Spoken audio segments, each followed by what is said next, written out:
ऐसे ही educational video को पाने के लिए मेरे चैनल को सब्सक्राइब करें और साथ में बेल आइकन को प्रेस करें ताकि मेरे आने वाले वीडियो की नोटिफिकेशन आपको मिल सके। Okay, now let's start. Hello friends, कैसे हो आप सब। मैं विकास आपका स्वागत करता हूं आपके अपने ही YouTube channel E study with Anil sir में। जैसा कि आप जानते हैं, अभी हम प्राचीन भारत का इतिहास पढ़ रहे हैं।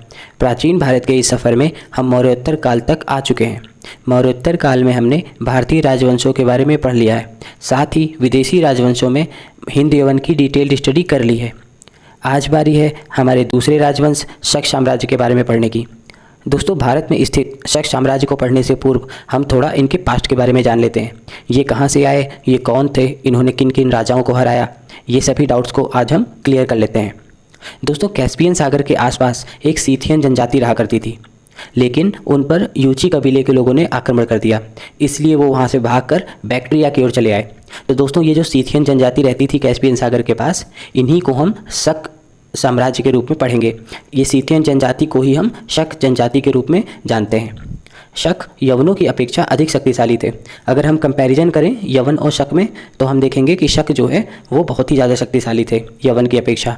इन्होंने बैक्ट्रिया में स्थित यूनानियों को परास्त कर दिया। तो अब जब ये ज़्यादा शक्तिशाली हैं, तो इन्होंने क्या किया, बैक्ट्रिया में जो यूनानी लोग रहते थे, इन्होंने उनको परास्त कर दिया। शकों ने अपना राज्य विस्तार करने के लिए बैक्ट्रिया के बाद अब पार्थिया पर आक्रमण कर दिया। सभी लोग अपना राज्य विस्तार करना चाहते हैं, शक भी अपना राज्य विस्तार करना चाहते थे, तो उन्होंने बैक्ट्रिया के बाद पार्थिया पर आक्रमण कर दिया। दोस्तों, आपको अगर हम बताएं तो बैक्ट्रिया आज के अफ़गानिस्तान में है और पार्थिया आज के ईरान में है। पार्थिया उस समय वहाँ था जहाँ आज ईरान है, और बैक्ट्रिया कहाँ था, अफ़गानिस्तान के अंदर। तो जो पार्थिया के राजा थे, यानी जो पारसी राजा थे, जिनका नाम था मिथिदातस सेकेंड, इन्होंने शकों के आक्रमण को रोक लिया। इन्होंने अपने राज्य को शकों के आक्रमण से बचाए रखा। मिथिदामस की शक्ति से विवश होकर शकों ने वहाँ से ध्यान हटाकर अपना ध्यान भारत की ओर लगा दिया। जब ये पारसी राजा, यानी कि जो पार्थिया के राजा थे, उनसे जीत नहीं पाए, तो इन्होंने अपनी सारी शक्ति, अपना सारा ताकत और सारी इधर लगा दी भारत की ओर। भारत में आते आते ये 5 शाखाओं में बट गए। एक शाखा अफ़गानिस्तान में ही रह गई तथा बाकी 4 शाखा भारत में आ गई। भारत में 4 शाखाएँ आई, कौन कौन सी आई, तक्षशिला, मथुरा, नासिक और उज्जैन। तक्षशिला और मथुरा, इनको हम बोलते हैं उत्तरी क्षत्रप, और नासिक और उज्जैन, इन्हें हम बोलते हैं पश्चिमी क्षत्रप। अब दोस्तों, आप सोच रहे होंगे क्षत्रप क्या होता है। जैसे हमारे भारतीय राजा में राजा या महाराजा होता है, वैसे ही इनके में राजा का मतलब क्षत्रप होता है और महाराजा का मतलब महाक्षत्रप होता है। तो उत्तरी क्षत्रप और पश्चिमी क्षत्रप, हम इसे 2 भागों में डिवाइड कर सकते हैं। उत्तरी क्षत्रप में तक्षशिला और मथुरा, और पश्चिमी क्षत्रप में नासिक और उज्जैन। तो दोस्तों, इसी ब्रीफ इंट्रोडक्शन के साथ अब हम शक साम्राज्य के बारे में डिटेल स्टडी करते हैं, वो भी बिना किसी देरी के। तो हमारे साथ पढ़ते रहिए शक साम्राज्य के बारे में। भारत पर विदेशी शासन के क्रम में इनका दूसरा स्थान था। दोस्तों, जैसा कि आप जानते हैं कि इस क्रम में पहला स्थान था हिंद यूनानियों का। भारत पर सबसे पहले हिंद यूनानियों ने आक्रमण किया, उसके बाद शक लोगों ने किया। तो क्या कह सकते हैं हम कि भारत पर विदेशी शासन के क्रम में शकों का दूसरा स्थान था। मूलतः शक मध्य एशिया की एक कबीलियाई जनजाति थी, जिसे लगभग 165 बीसी में यूची जनजाति के लोगों ने खदेड़ कर भगा दिया। तो दोस्तों, हमने अपने इंट्रोडक्शन स्पीच में ये हमने देखा कि शक कहाँ से आए हैं। एक शक तो एक सीथियन जनजाति थी, और ये कैस्पियन सागर के आसपास रहा करती थी। तो यानी कि ये सेंट्रल एशिया की तरफ से भारत में आए थे और 165 बीसी में आए थे, और इनको किसने भगा दिया था, यूची जनजाति के लोगों ने। शकों ने बैक्ट्रियनों को पराजित कर दिया था। बैक्ट्रियन जो उस समय यूनानियों का कब्जे में था, इसको शकों ने हरा दिया था। शकों का भारत में यूनानियों की अपेक्षा अधिक बड़े भाग पर नियंत्रण स्थापित हुआ। अगर हम कंपैरिजन करें हिंद यूनानियों की और शकों की, तो हम देखेंगे कि शक उनसे ज़्यादा पावरफुल हैं, और शकों ने भारत के बड़े एरिया पे राज्य किया देन यूनानियों को हम बैक्ट्रियन भी कहते हैं, क्योंकि इन्होंने बैक्ट्रिया पर राज कर रहे थे यूनानी लोग, इसीलिए बैक्ट्रियनों को यूनानियन भी कहते हैं। तो हम देख सकते हैं कि शकों का जो भारत पर अधिकृत लैंड था, जिस पे उन्होंने कब्जा कर रखा था, वो यूनानियों की अपेक्षा बहुत बड़े भाग पे था। राजा क्षत्रप होता है और महाराजा महाक्षत्रप होता है। तो दोस्तों, इसमें कोई कन्फ्यूज़न नहीं होनी चाहिए। राजा को ये क्षत्रप बोलते थे और महाराजा को महाक्षत्रप बोलते थे। भारत और अफगानिस्तान में मिलकर शकों की कुल 5 शाखाएँ थीं। अगर हम भारत और पाकिस्तान सभी की सारी शाखाओं को जोड़ लें, तो ये कुल मिला के 5 शाखाएँ थीं। उनकी राजधानी भारत और अफगानिस्तान के अलग अलग भागों में थी। तो ये जो 5 शाखाएं थीं, ऐसा नहीं था कि एक ही जगह पे थी। ये 5 शाखाएं अलग अलग स्थानों पर थी, भारत में और अफगानिस्तान में। अफगानिस्तान का जो शक राज्य आज तक शकस्तान अथवा सिस्तान के नाम से जाना जाता है। अफगानिस्तान में आज के समय जो इनकी एक शक शाखा था, उसको आज के समय शकस्तान या फिर सिस्तान के नाम से जाना जाता है। शक शासकों ने अन्य नाम सीथियन, शकमुरुंड, शही, सही, छत्रप, ये सब थे। दोस्तों एग्जाम में आपसे पूछा जा सकता है कि शक शासकों का अन्य नाम क्या था। शकों को ही हम सीथियन भी कहते थे, शकों को ही हम शक मुरुंड के नाम से भी जानते हैं, इनको शाही के नाम से भी जाना गया, शही या सई, और छत्रप के नाम से भी इनको जाना गया। तो ये बहुत ही इंपॉर्टेंट है, आपको इसको याद कर लेना है। भारत के सबसे पहले शक वंश की स्थापना करने वाले व्यक्ति का नाम माउस था, या फिर मावेज और माउस दोनों एक ही व्यक्ति थे। तो दोस्तों अगर आपसे एग्जाम में पूछा जाता है कि शक वंश की स्थापना किसने की, तो आपको आंसर देना है माउस। जैसा कि आप जानते हैं, स्थापना यानी कि उस वंश का संस्थापक कौन है, ये ऐसे क्वेश्चन सबसे ज़्यादा पूछे जाते हैं। तो आपको ध्यान रखना है कि शक वंश की जो स्थापना थी वो माउस ने की। भारत में शकों की 4 क्षेत्रीय शाखाओं को 2 भागों में संगठित किया गया है, जो उत्तरी तथा पश्चिमी क्षत्रप के नाम से जाना जाता है। दोस्तों हमने पढ़ा था कि कुल मिला के 5 शाखाएँ थी क्षत्रपों की। एक शाखा तो अफगानिस्तान में ही रह गई थी और बाकी की जो 4 शाखाएँ थीं वो भारत में आ गई थी, और ये अलग अलग स्थानों पर थीं। तो उनको 2 भागों में संगठित किया गया है, एक उत्तरी क्षत्रपों में और पश्चिमी क्षत्रपों में। उत्तरी क्षत्रपों की बात करें तो तक्षशिला और मथुरा, ये दोनों उत्तरी क्षत्रप में आते हैं, और पश्चिम क्षत्रप की बात करें तो नासिक और उज्जैन, ये पश्चिमी क्षत्रप में आते हैं। तो अब हम एक एक करके अपने चारों क्षत्रपों के बारे में पढ़ेंगे और द एंड करेंगे। पहला देखते हैं तक्षशिला के शक शासक। उत्तरी क्षत्रप का प्रथम केंद्र पंजाब था और इसकी राजधानी तक्षशिला थी। अगर हम उत्तरी क्षत्रप की बात करें तो ये पंजाब के आसपास थी, और इनकी जो राजधानी थी वो थी तक्षशिला, इसलिए इसे तक्षशिला का शक शासन के रूप में हम पढ़ते हैं। तक्षशिला का पहला शक शासक माउस था। जैसा हमने देखा कि माउस कौन था, शक साम्राज्य का संस्थापक भी था, तो ये तक्षशिला का पहला शासक था।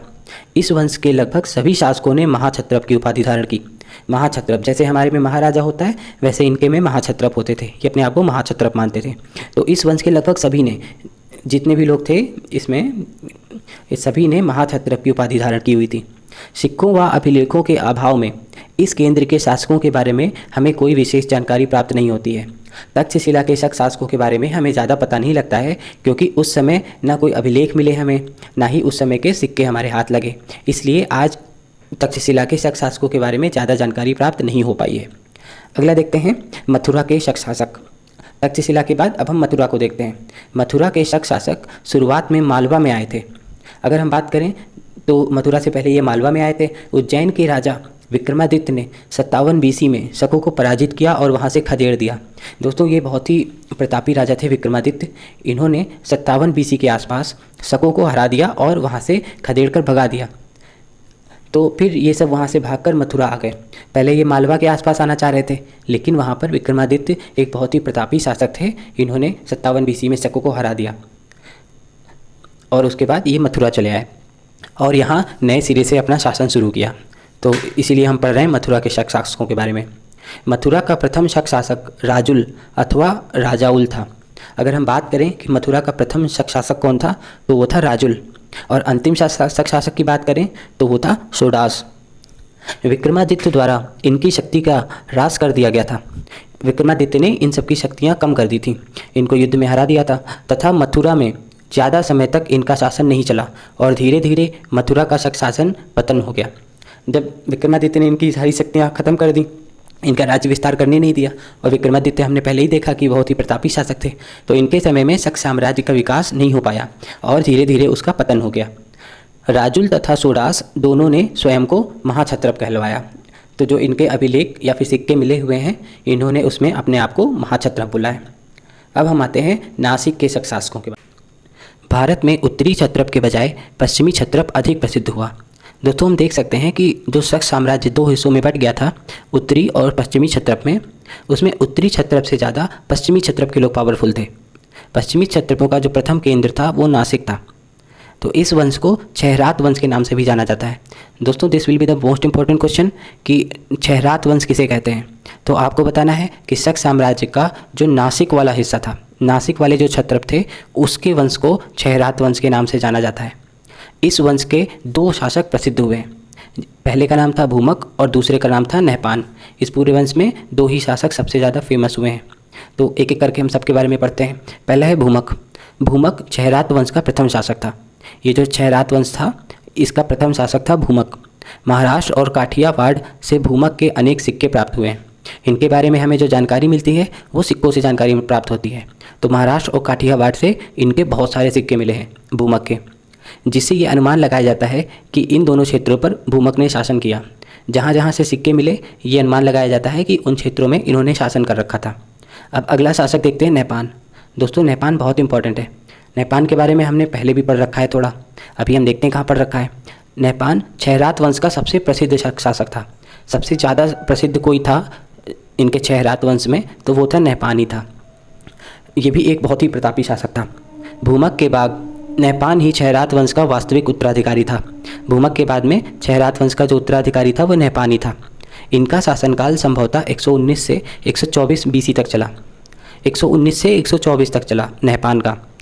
इसने क्षत्रप तथा महाक्षत्रप दोनों की उपाधि धारण की।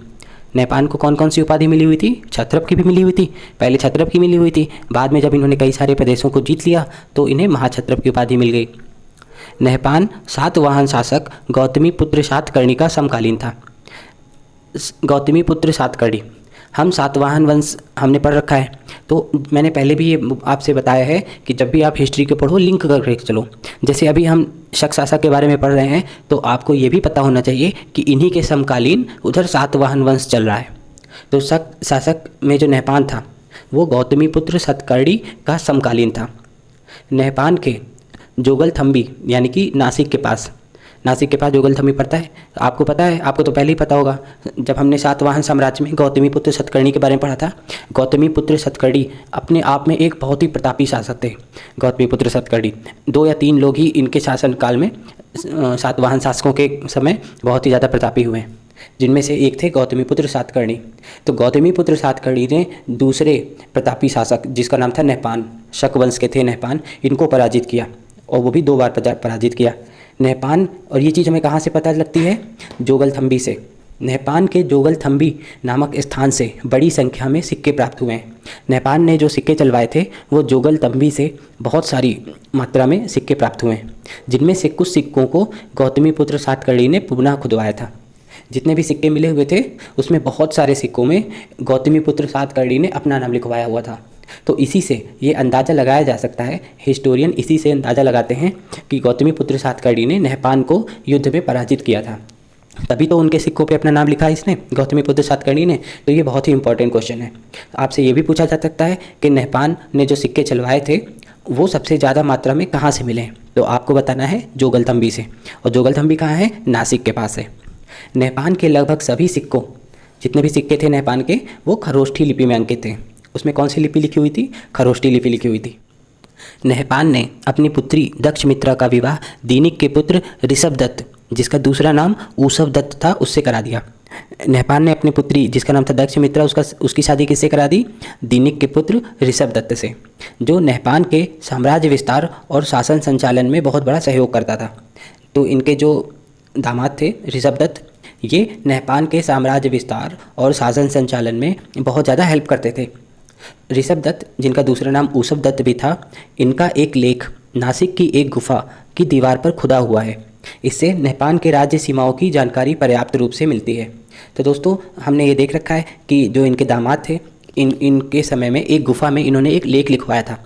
उस लेख को पढ़कर हमें इनके पूरे राज्य विस्तार के बारे में पूरी जानकारी पर्याप्त रूप से मिलती है कि नहपान के समय में कौन कौन से राज्य इनके अंडर में थे। ये सारी जानकारी हमें ऊषभदत्त के द्वारा जो लेख लिखा हुआ है वहाँ से प्राप्त होती है। आगे देखते हैं। इसी के विवरण के आधार पर यह निश्चित रूप से कहा जा सकता है कि काठियावाड़, महाराष्ट्र और कोंकण अवश्य ही क्षत्रप नहपान के राज्य में शामिल थे। जो लेख लिखवाया था उसी से पता लगता है कि काठियावाड़, महाराष्ट्र, कोंकण ये सब नहपान के अंडर में थे। कुछ ऐतिहासिक उल्लेखों के आधार पर यह कहा जा सकता है कि गुजरात तथा उज्जैन की उनके राज्य में शामिल थे। गुजरात और उज्जैन भी उनके राज्य में शामिल थे। कुछ ऐतिहासिक उल्लेखों के आधार पर हम ये भी कह सकते हैं। नहपान के समय बड़ौच एक प्रसिद्ध बंदरगाह था उज्जैन, प्रतिष्ठान आदि से बहुत सारा सामान लाकर इकट्ठा किया जाता था। वहाँ से यह व्यापारिक सामान पश्चिमी देशों को निर्यात किया जाता था। तो अगर आपसे क्वेश्चन में पूछा जाता है तो आप बता सकते हैं कि नहपान के समय बड़ौच, जो बड़ौच कहाँ पे है? गुजरात में। तो गुजरात का जो बड़ौच इलाका है वहाँ एक बहुत ही प्रसिद्ध बंदरगाह था। उज्जैन, प्रतिष्ठान आदि से बहुत सारा सामान लेके आया जाता था, वहाँ का इकट्ठा किया जाता था और निर्यात किया जाता था व्यापार करने के लिए। नहपान के उत्तराधिकारियों के विषय में कोई जानकारी प्राप्त नहीं होती है। जो इनका लेख लिखा हुआ है या इनके सिक्के मिले हुए हैं या बहुत सारे अभिलेख भी मिले हुए हैं, तो इसमें नहपान के उत्तराधिकारियों के बारे में कोई जानकारी नहीं मिलती है।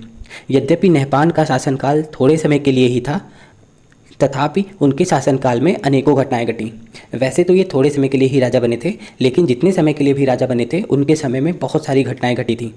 उसके राज्य में अनेकों युद्ध हुए, अनेकों अभियान भेजे गए तथा पुण्यार्थ ब्राह्मणों को सोना तथा गाय दान दी गई। अगर हम बात करें नहपान के राज्य के समय की, तो हम देख सकते हैं कि उनके राज्य में बहुत सारे युद्ध हुए थे, बहुत सारे अभियान किए गए थे और ब्राह्मणों को सोना तथा गाय दान की गई थी। उसके सभी कार्यों में उसके दामाद ने बहुत हेल्प की थी।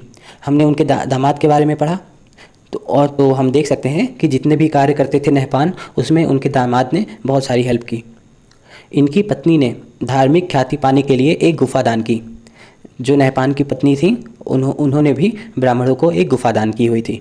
अंत में गौतमी पुत्र सातकर्णी तथा नहपान में एक भयंकर युद्ध होता है, जिसमें संभवतः नहपान व उसका दामाद दोनों मारे जाते हैं। तो गौतमी पुत्र सातकर्णी ने लास्ट में क्या किया? नहपान और उनका जो दामाद था उन दोनों को ही मार देते हैं। इसी के साथ ही इनका जो काल है, जो शासन है शकों का, वो वहीं पे समाप्त होता है। अब हम अपने अंतिम पश्चिमी क्षत्रपों का देखते हैं, वो है उज्जैन। उज्जैन के समय जो शक शासक थे उनके बारे में पढ़ते हैं। तो उज्जैन के समय क्या था? पश्चिमी क्षत्रप का दूसरा केंद्र उज्जैन था। यहाँ का पहला स्वतंत्र शक शासक चष्टन था, इसलिए इस वंश को चष्टन के नाम से भी जाना जाता है, चष्टन वंश के नाम से जानते हैं। तो दोस्तों हम देख रहे हैं कि हमारा जो पश्चिमी क्षत्रप है इसमें दूसरा है उज्जैन के शक शासक। तो इस वंश को पहले तो आप ये जान लो कि इसको चष्टन वंश के नाम से भी जाना जाता है। क्यों जाना जाता है? क्योंकि इसका जो पहला स्वतंत्र शक शासक था वो था चष्टन। कुछ इतिहासकारों ने इस वंश को कार्दमक वंश के नाम से भी संबोधित किया है। कार्दमक, ये भी आपको याद रखना है। चष्टन वंश के नाम से तो जाना ही जाता है और कुछ इतिहासकार इसको कार्दमक वंश के नाम से भी जानते हैं। नहपान का वंश हमने पढ़ा था छैरात वंश, जो कि कहाँ पे था? नासिक में था।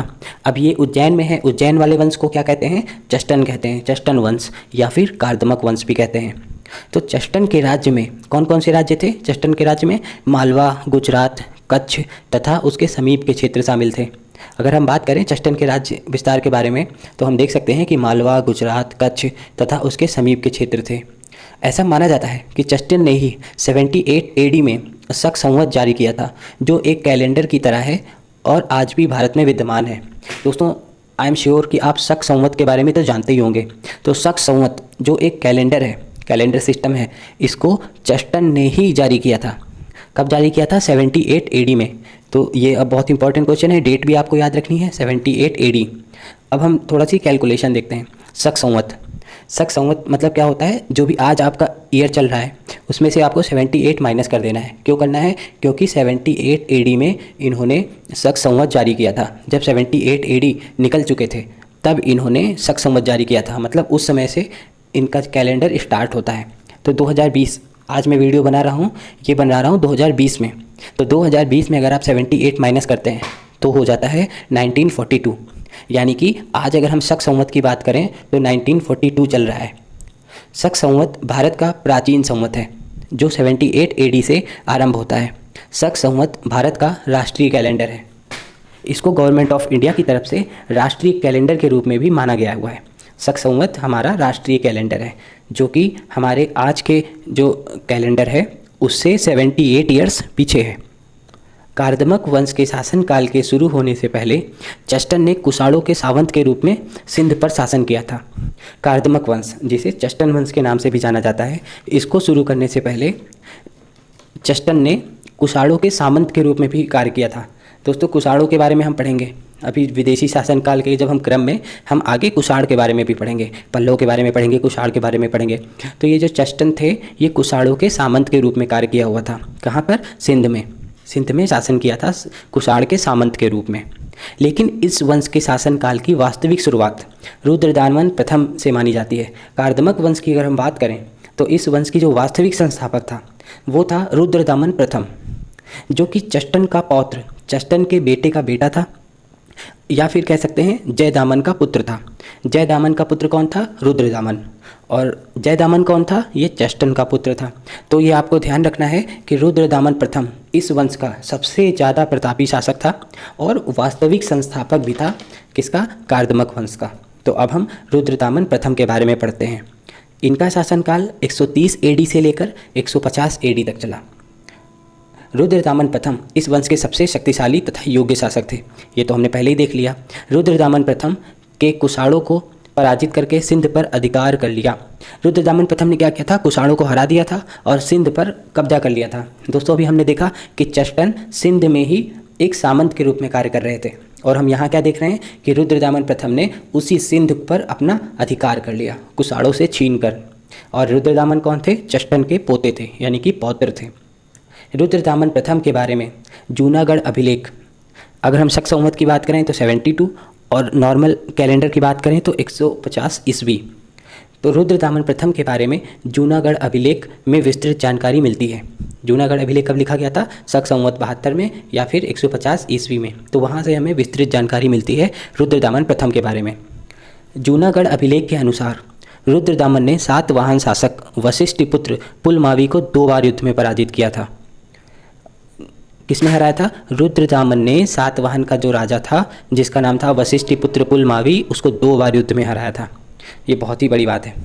रुद्रदामन प्रथम न केवल एक अच्छा शासक था बल्कि संगीत, व्याकरण, राजनीति और तर्कशास्त्र का महापंडित था। रुद्रदामन प्रथम एक अच्छा राजा तो था ही, एक अच्छा योद्धा भी था। उसके साथ ही उसको संगीत की बेहतर नॉलेज थी, व्याकरण के बारे में जानता था, राजनीति के बारे में जानता था, तर्कशास्त्र के बारे में जानता था। इन सब के बारे में इसको भरपूर नॉलेज थी। गुजरात के गिरनार पर्वत के पास स्थित काठियावाड़ में एक झील है जिसका नाम है सुदर्शन झील। ये झील बहुत इंपॉर्टेंट है दोस्तों, आपको इसके बारे में ज़रूर जानना है। गुजरात के गिरनार पर्वत के पास ये स्थित है, काठियावाड़ में है ये, जिसका नाम है सुदर्शन झील। सुदर्शन झील किसने बनवाया था? चंद्रगुप्त मौर्य ने बनवाया था। आगे देखते हैं। इसके बारे में जूनागढ़ अभिलेख से यह जानकारी मिलती है कि रुद्रदामन ने मौर्य काल में बनवाई गई इस झील का भी पुनर्निर्माण कराया था, इसका रेनोवेशन कराया था। सुदर्शन झील जो कि चंद्रगुप्त मौर्य ने बनवाया था, इसका रेनोवेशन कराया था। किसने कराया था? रुद्रदामन प्रथम ने। और ये हमें जानकारी कहाँ से मिली? जूनागढ़ अभिलेख से। पुष्यगुप्त वैश्य ने इस झील का निर्माण कराया था, जो उस समय चंद्रगुप्त मौर्य का मंत्री तथा गुजरात का प्रांतपति था। दोस्तों ये तो हम जानते ही हैं कि चंद्रगुप्त मौर्य ने ही सुदर्शन झील का निर्माण करवाया था, लेकिन एक्चुअली में इसको किसने बनाया था? पुष्यगुप्त वैश्य ने। और ये उस समय गुजरात के प्रांतपति थे, इनके अंडर में ये सारी चीज़ें बनाई गई थी। यवन राज तुषास्य द्वारा अशोक के समय इसी झील में से एक सहायक नहर भी निकाली गई थी। उस समय तुषास्य भी गुजरात का प्रांतपति था। अब जब अशोक की बारी आई, चंद्रगुप्त मौर्य के बेटा कौन था? बिंदुसार। बिंदुसार का बेटा कौन था? अशोक। तो अशोक के समय जो इन्होंने सुदर्शन झील बनवाई थी उसमें से एक नहर निकाली गई।